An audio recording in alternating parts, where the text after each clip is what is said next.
Mallarım boşuna dönərəm. Uş kişilərim, ay kişilərim, tufan dağlarım mənim.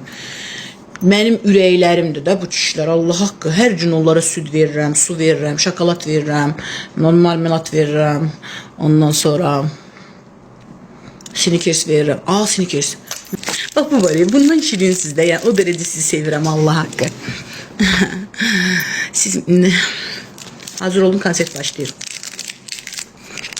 Öp də məni. Xeyr, mən hər adamı öpürəm, əzizim. Mən hər adamı öpürəm, hər adamı sevmirəm. Hər adam mənlik deyil.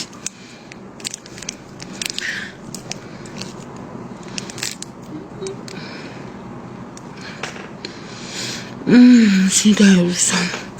Qəşəngsən.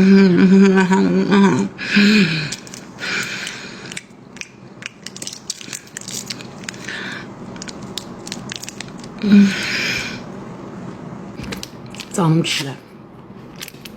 Siz de benim sinircim size. Allah hakkını göstersin sinircim deyirəm də.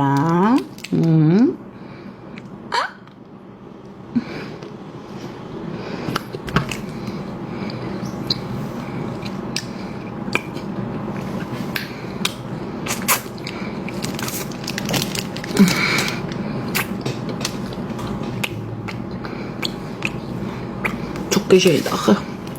Çok lezzetli de. Canım kişilərim.